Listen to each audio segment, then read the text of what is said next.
In this video, I'm going to show you how to turn a pork belly into these delicious, sweet, smoky little candied pork cubes.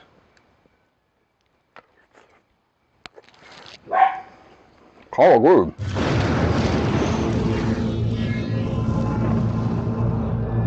What's up, guys? It's Troy with the Weber Kettle Club, and today we are making these pork belly burnt ends, or candied pork cubes, whatever you want to call them. They're delicious. So to start out, I got some pork belly that I cut into strips, and then I cut it into cubes. Right now I'm going to season it up with Simply Marvelous Sweet Seduction. This is one of my favorite pork rubs. It's really sweet. It's on the sweet side. It's got dehydrated peach and dehydrated honey. It's really good stuff. Really sweet. Really good for pork. So I'm going to season this up. Meanwhile, I got the grill set up with the Slow'n'Sear. I got a mini chimney added of Kingsford Blue. I got 3 chunks of peach wood. It's already producing that nice thin blue smoke. It's got a nice sweet smoke coming out right now. I got the Drip'n Griddle down on the underside to catch all the drippings from this pork belly, because it's going to produce a lot of fat. It's all going to drip down in there, and I don't want to start a fire in my ash catcher again. So I'm going to get this seasoned up. I'm going to put it on here, and we're going to smoke this for a couple hours. So let's speed the video up real quick. Woo!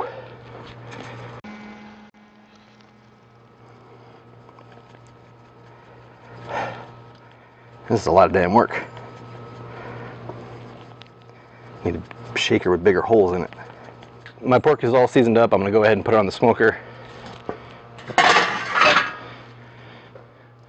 want to make sure each cube is not touching the rest, so they all get an equal smoke, or they all get smoke all the way around it. Plus I want it to form a nice bark. This is a half of a pork belly. I use 1/2 of a whole big ass pork belly. May not be able to get them all to fit in the same way I wanted them to fit. Alright, I'm going to go ahead and give these a nice dusting on top, just to make sure we get a good bark.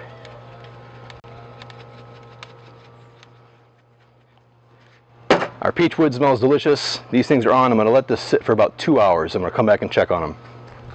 Hey.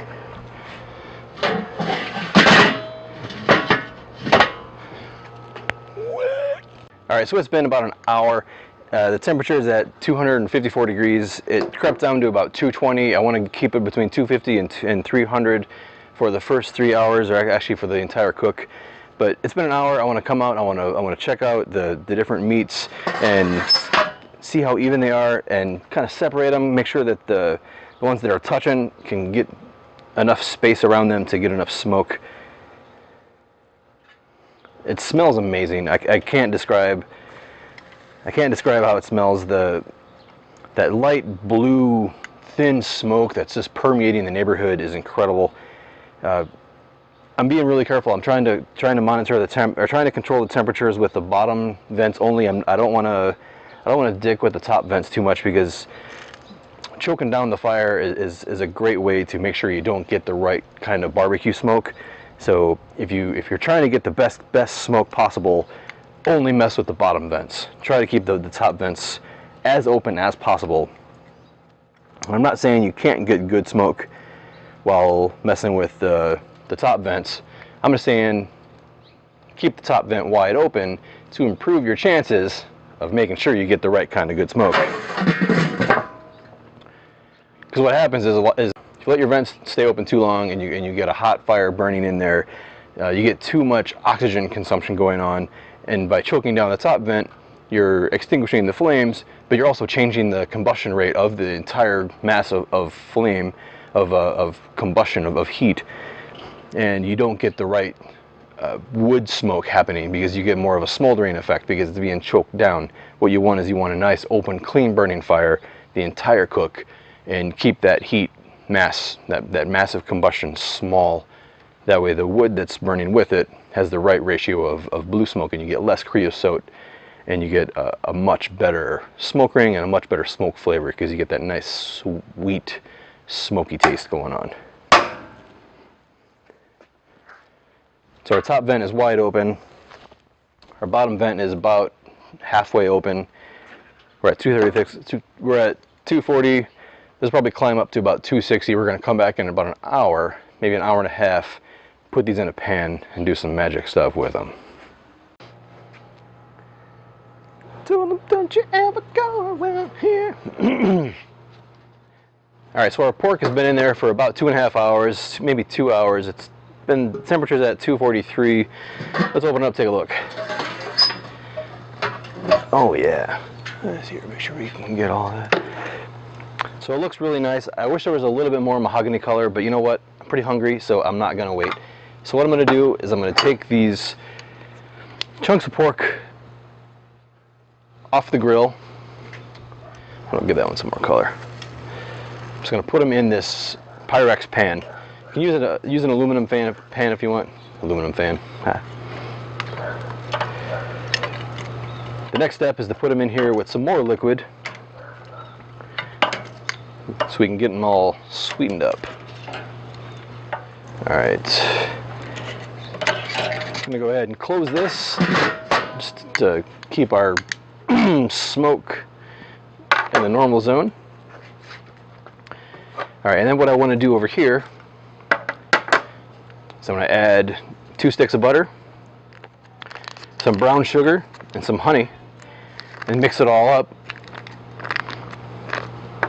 which we'll do in fast motion. Watch me work really fast.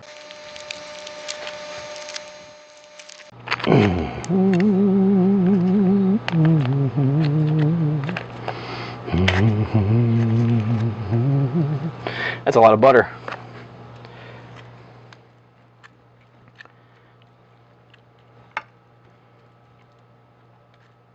That is a lot of butter.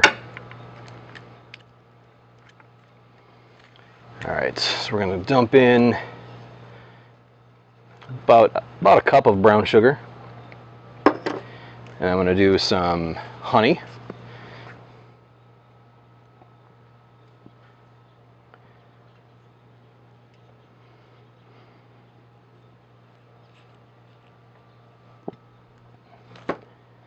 Going to do a little bit of Blues Hog barbecue sauce. This is nice and sweet. It's got a little bit of hints of clove and vanilla, cinnamon.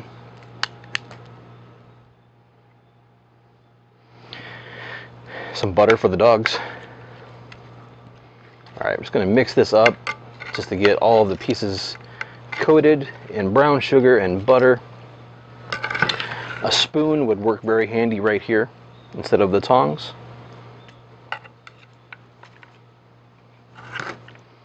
All right, so I'm trying to arrange it so each piece has a little piece of its edge down in that sweet, buttery, fatty liquid. Now we're gonna put this back on the smoker for like another hour and a half, another 2 hours, maybe 2.5 hours, who knows. It's gonna absorb more of this flavor, get more caramelly and buttery. All right, so we're gonna wrap this in foil after we put some more honey on. Gotta have a little bit of honey on the top, you know? Oh yeah. Oh yeah. All right. Gonna drizzle a little more Blues Hog just over there, just on 1/2. Gonna put some foil on there.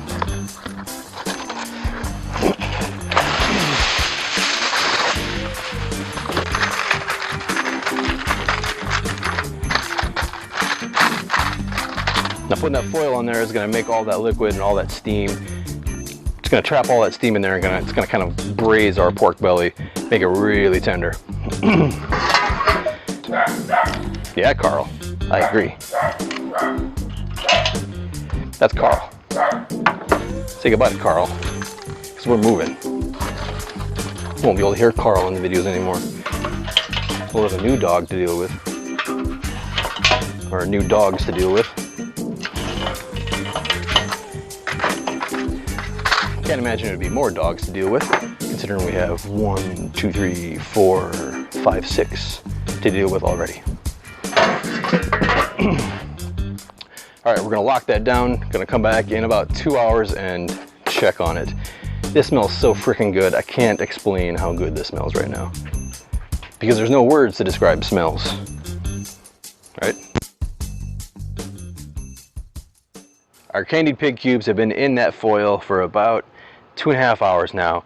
Let's go ahead, pull them off, check them out, make sure they're done, make sure they're nice and squishy, get them some glaze, get that foil off of there, and put them back on the grill so we can set that glaze, but we still have some heat left in our fuel.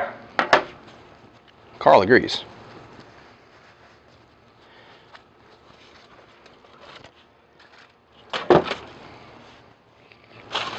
The Drip'n Griddle pan looks like it served this job well. Oh God. Nice and squishy. We got a nice jello-like texture. Oh yeah, these look great. These smell incredible. I'm gonna put these back on the grill. I don't want them in this juice anymore. And I want the glaze to set. Making a spur of the decision change of plans here. Spur of the moment, not spur of the decision. Change of plans at the last minute. Never a good thing. But let's do this thing anyway. Oh God, it smells so good. So I'm just gonna bundle these up together just so I can glaze them over with some sauce. The great thing about pork belly is it's so forgiving. It's so full of fat that you can do pretty much whatever you want to do with it. I've watched several of these pork belly burnt end videos so far, and all of them claim that it's their idea, their original recipe. It's like, oh, I had this idea. Everyone cooks brisket and they do these burnt ends, and I thought, why not do that with pork belly? Oh, check it out, so I did this. That's horse shit. People have been cooking pork belly for a long ass time.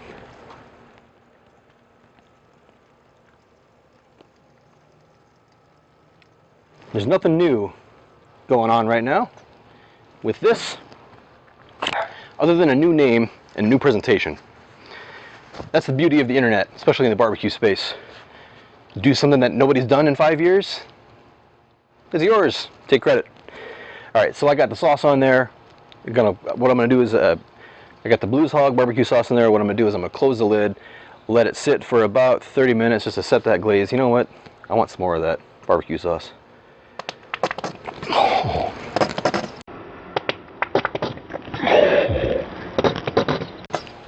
Yum.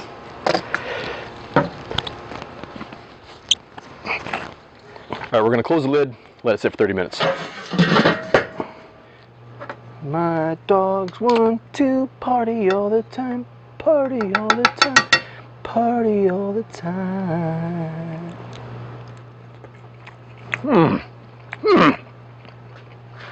Oh, good. All right, I ate that little nibble. I changed my mind. I'm not gonna let this sit for 30 minutes. Plus, 30 minutes is wrong anyway. Blues Hog barbecue sauce is really sugary. It's got a lot of sugars in there. That sauce at 300 degrees is going to set in 10 minutes or less, especially with the hot pork bellies. So I'm just going to stand here for 10 minutes and wait, and then we'll pull them off. Okay, it's been about 10 minutes ish. It's been enough. It's been enough, I'm pretty sure. Oh man, let's see if we can get our camera adjusted to show this a little better. All right, our camera's adjusted. Carl's barking, perfect. We got a nice jello-y shape, a nice jello-y texture from these burnt ends. They look so freaking good. They smell so freaking good. I'm just gonna put them back in the pan, in that juice. Just line them up, keeping the glaze side up. We'll take them inside and shove them directly into my belly. All of them. I'm not going to eat one of these off the grill because that would hurt. Instead, I'll hold it here for a second. 5, 4, 3, 2, 1, and then.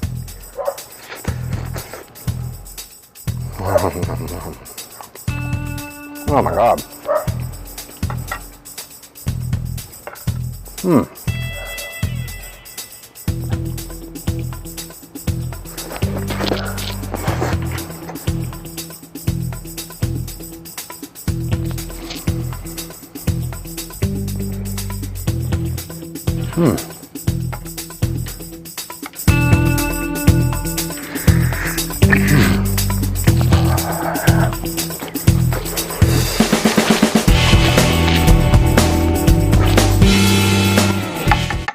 pretty incredible. All right, guys, here's the finished product. It's delicious. I'm gonna take this inside. I'm gonna get some more shots just so I can throw them up in the video. But for the filming part, this part is over because this smells so freaking good that I need to go eat it. It was really, really easy. The Drip'n Griddle made a great pan. The Slow'n'Sear is perfect. Everything cooked evenly. The pork belly I got from Costco. It was skinless, so I didn't have to remove any skin. This is fantastic. Highly recommend trying this.